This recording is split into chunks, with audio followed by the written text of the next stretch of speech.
Emotionally orphaned people അല്ലെങ്കിൽ emotional orphans എന്ന പ്രയോഗം നിങ്ങൾ കേട്ടിട്ടുണ്ടോ എന്നെനിക്കറിയില്ല. ഒരു വൈകാരികമായി അനാഥരാക്കപ്പെട്ടവർ അല്ലെങ്കിൽ വൈകാരിക അനാഥർ എന്നൊക്കെ വേണമെങ്കിൽ പറയാം. അതിന് സംഗതി എന്താണെന്ന് വെച്ച് കഴിഞ്ഞാൽ, ഈ രണ്ട് തരത്തിൽ ഒരു വൈകാരിക അനാഥത്വം അല്ലെങ്കിൽ ഇമോഷണൽ ഓർഫനാവുക എന്ന് പറയുന്നത് രണ്ട് തരത്തിൽ സാധ്യമാണ്. അല്ല, ആദ്യത്തെ തരം എന്ന് പറയുന്നത് എന്നെ പോലുള്ളവരുടെ കാര്യമാണ്. വളരെ ചെറുപ്പത്തിൽ തന്നെ ജീവിതത്തിൻ്റെ എല്ലാ മേഖലകളിലും, സമസ്ത മേഖലകളിലും, അത് ജീവിത മൂല്യങ്ങളിലായാലും സാമൂഹ്യ മൂല്യങ്ങളിലായാലും ധർമ്മ സദാചാര മാർഗങ്ങളിലായാലും സ്വന്തമായ അഭിപ്രായം, വളരെ കൃത്യമായതും ഉറച്ചതുമായിട്ടുള്ള സ്വന്തമായിട്ടുള്ള അഭിപ്രായം ഉണ്ടാവുന്ന ചിലരുണ്ട്. ഞാൻ നിർഭാഗ്യവശാൽ അങ്ങനെ ഒരാളായിപ്പോയി. അതിൻ്റെ വിലയും കൊടുത്തുകൊണ്ടിരിക്കുകയാണ് ജീവിതത്തിൽ. അങ്ങനെ ഉള്ള ഒരാളാണ് നമ്മളെന്ന് നമ്മുടെ കൂടെ ജീവിക്കുന്നവർ, നമ്മുടെ അച്ഛനും അമ്മയും സഹോദരന്മാർ, നമ്മൾ ഉൾപ്പെട്ടിരിക്കുന്ന മതം, നമ്മൾ ജീവിക്കുന്ന സമൂഹം, നമ്മൾ ഇടപെടുന്ന വ്യക്തികൾ, അവരൊക്കെ അങ്ങനെ ആണ് നാം എന്ന് മനസ്സിലാക്കി കഴിഞ്ഞാൽ അവരിൽ ഒരാളായിട്ട് പിന്നെ നമ്മളെ കൺസിഡർ ചെയ്യില്ല. നമ്മുടെ വികാരങ്ങൾ കോംപ്ലിമെൻ്റ് ചെയ്യപ്പെടില്ല. നമ്മുടെ മാനസിക സംഘർഷങ്ങൾക്ക് കൈത്താങ്ങായിട്ടുണ്ടാവില്ല. കാരണം നമ്മൾ അവരിൽ നിന്ന് വളരെ വ്യത്യസ്തരാണെന്ന് അവർ മനസ്സിലാക്കുന്നു. അവരുടെ ശരികളല്ല ഇയാളുടെ ശരി, അവരുടെ കാഴ്ചപ്പാടുകളല്ല. അതായത് അവർക്കുള്ള കുറേ കോമൺ ഫാക്ടേഴ്സ് ഉണ്ട്, സമൂഹത്തിനുള്ള കുറേ കോമൺ ഫാക്ടേഴ്സ് ഉണ്ട്. ആ കോമൺ ഫാക്ടേഴ്സ് ഒന്നുമില്ലാത്തൊരു വ്യക്തിയെ സമൂഹത്തിൻ്റെ ഭാഗമായിട്ട്, ഈവൻ കുടുംബത്തിൻ്റെ ഭാഗമായിട്ട് പോലും ചിലപ്പോൾ വീട്ടിലുള്ളവർ പോലും കൂട്ടണമെന്നില്ല. അങ്ങനെ അത് അല്പാൽപമായിട്ട് അഡ്വാൻസ് ചെയ്ത് വന്ന ഒരു പ്രത്യേക ഘട്ടത്തിൽ ആ വ്യക്തി നമ്മൾ ഈ ചൂയിങ്കം ചവച്ചിട്ട് അതിൻ്റെ ആ ഗം തുപ്പിക്കളയുന്ന പോലെ, ടേസ്റ്റ് ഇല്ലാണ്ടാവുമ്പോൾ, മണമില്ലാണ്ടാവുമ്പോൾ, ഗുണമില്ലാണ്ടാവുമ്പോൾ തുപ്പിക്കളയുന്ന പോലെ ഇവനെ നമ്മുടെ കൂടെ നിർത്തിയിട്ട് കാര്യമൊന്നുമില്ല. നമ്മളെ ശരികളൊന്നുമല്ല ഇവൻ്റെ ശരി, നമ്മൾ അനുസരിക്കുന്ന കാര്യങ്ങളൊന്നും ഇവൻ അനുസരിക്കില്ല, ചുരുക്കത്തിൽ നമ്മുടെ ആളല്ല ഇവൻ എന്ന് പറഞ്ഞ് നമ്മളെ അങ്ങ് തുപ്പിക്കളയും. അത് സ്വന്തം അച്ഛനും അമ്മയും പോലും ചെയ്യും, സഹോദരന്മാർ ചെയ്യും, വീട്ടുകാർ ചെയ്യും, മതത്തിലുള്ളവർ പ്രത്യേകിച്ച് ചെയ്യും, സമൂഹവും ചെയ്യും. അപ്പോൾ അങ്ങനെ ഒരു അവസ്ഥയിൽ ആണ് ആ വ്യക്തി താൻ ഒരു സമൂഹത്തിലോ കുടുംബത്തിലോ ഒക്കെ ജീവിക്കുന്നവനാണെങ്കിലും വൈകാരികമായി താൻ അവരിലൊരാളല്ല എന്ന് മനസ്സിലാക്കപ്പെടുന്നു. അപ്പോൾ ആ വ്യക്തിയുടെ മനസ്സിൽ ഉണ്ടാകുന്ന ഒരു അനാഥത്വ ബോധമുണ്ട്. താൻ ആരുടേതുമല്ല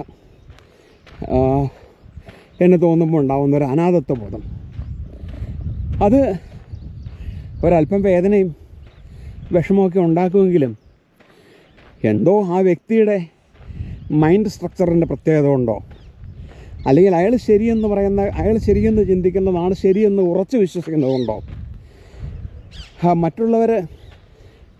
മറ്റുള്ളവരുടെ ശരികളിൽ ബുദ്ധിയില്ലായ്മ ദർശിക്കാൻ സാധിച്ചിട്ടുള്ളോ, പ്രത്യേകിച്ച് മതവിശ്വാസങ്ങളിൽ, മതസംഹിതകളിൽ, മത ആചാരങ്ങളിൽ, അനുഷ്ഠാനങ്ങളിൽ, സമൂഹം തീരുമാനിച്ചിരിക്കുന്ന സദാചാര ധാർമ്മിക നിർവചനങ്ങളിൽ ഒന്നും അർത്ഥം കണ്ടെത്താത്തതുകൊണ്ട് അവർക്ക് അവരുടെ സ്വന്തം കാഴ്ചപ്പാടിനെ വിട്ടുവീഴ്ച ചെയ്യാനായിട്ട് പറ്റുകയില്ല. അപ്പോൾ ആ നിമിഷം മുതൽ അയാൾ തനിയെ നടക്കുന്നവനാവും. ഇപ്പോൾ ഞാനീ നടക്കുന്ന വഴിയിൽ എനിക്ക് ചുറ്റിലും ആരുമില്ല. ഫോർ എക്സാമ്പിൾ ഞാൻ കാണിച്ചു തരാം.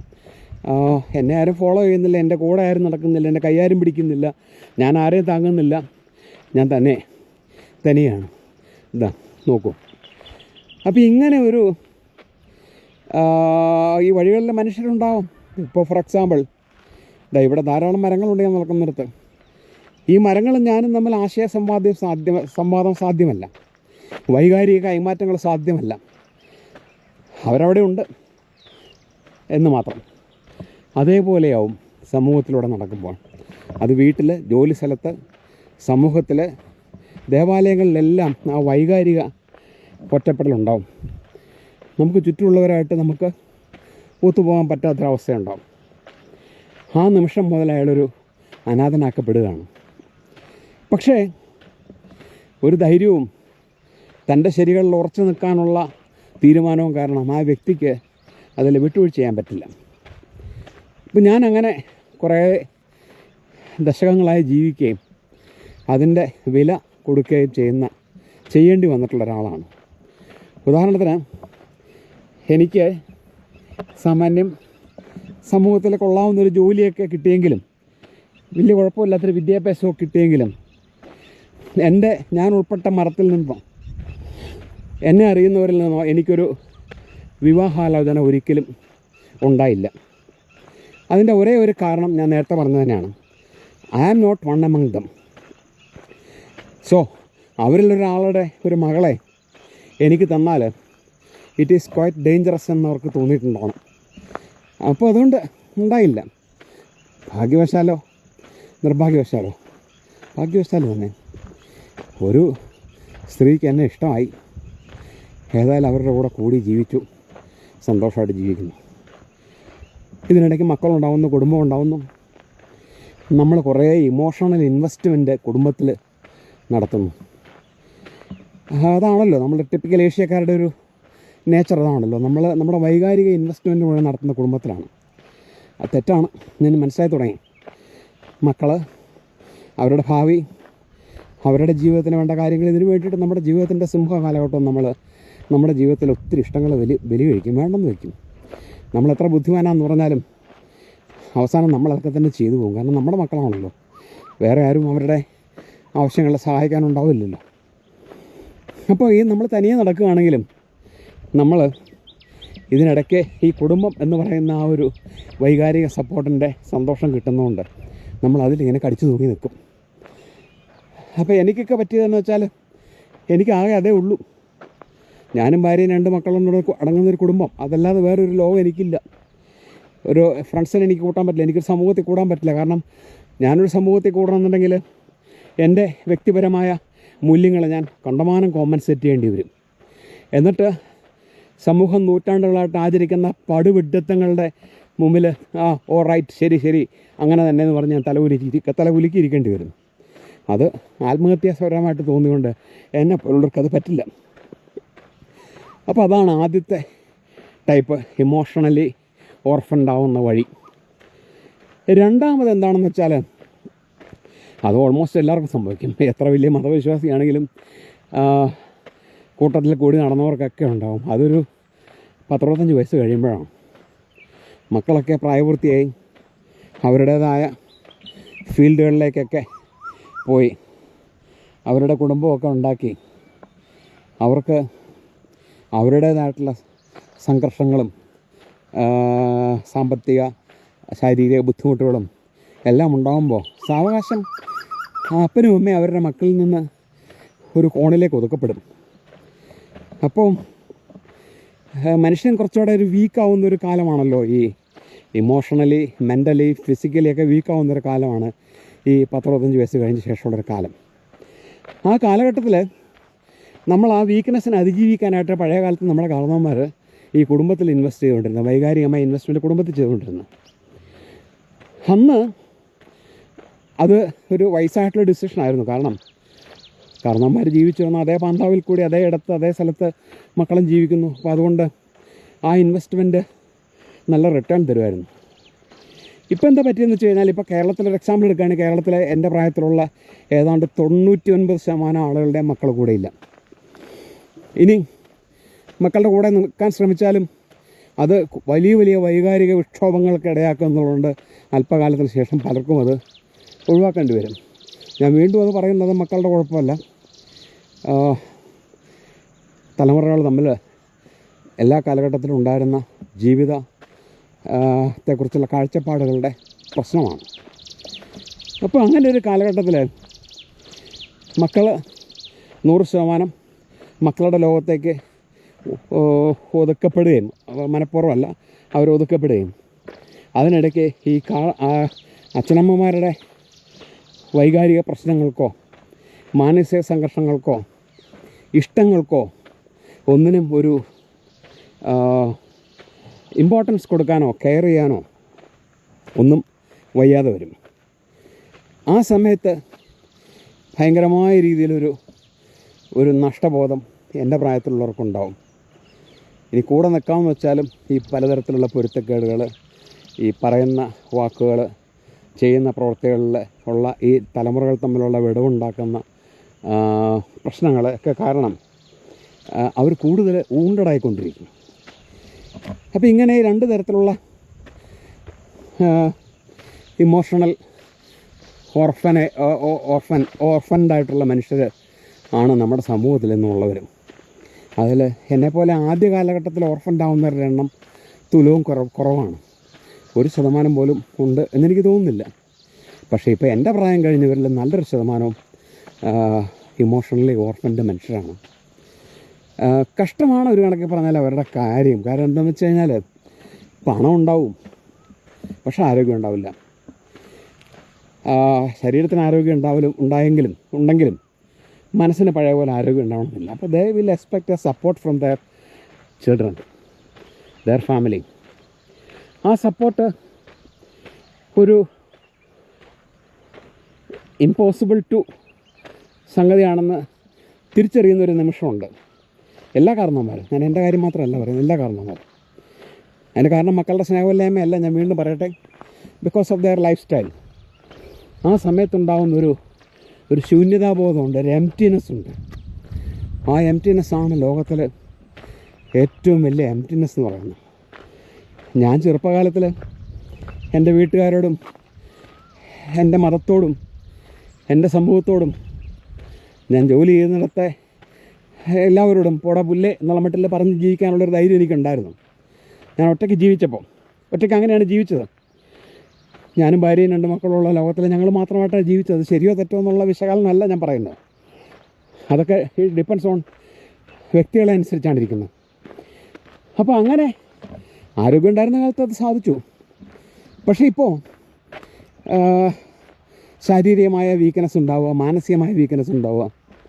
പ്രത്യേകിച്ച് നമ്മുടെ കൂടെയുള്ള പങ്കാളി എത്ര സപ്പോർട്ടീവ് ആണെങ്കിലും ആ പങ്കാളിക്ക് കടുത്ത ശാരീരിക പ്രശ്നങ്ങളുണ്ടാവുക.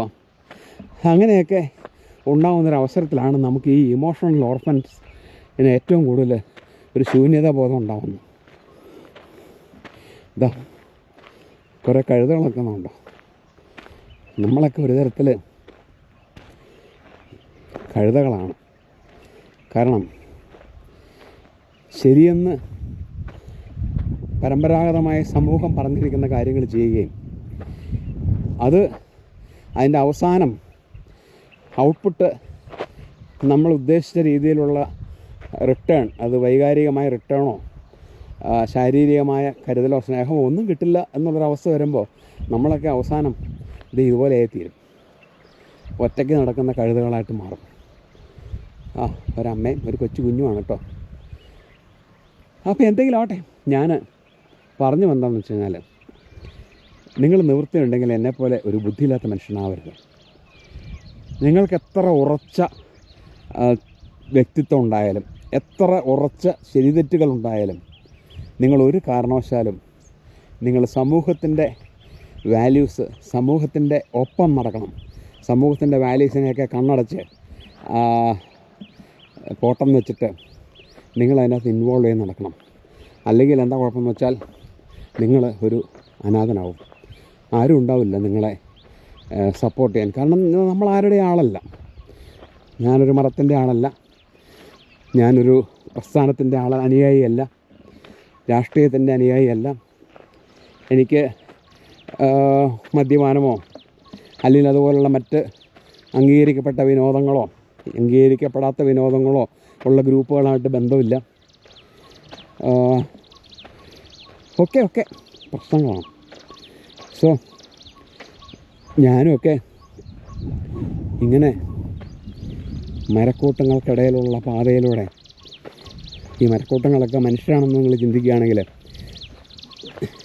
എങ്ങനെയാണോ മരവും ഞാനും തമ്മിലൊരു ബന്ധമില്ലാതെ ഇങ്ങനെ നടക്കുന്നത്, അതേപോലെ തന്നെ ഇങ്ങനെ ഒറ്റപ്പെട്ടു പോയി ജീവിക്കേണ്ട ഒരവസ്ഥ വരും.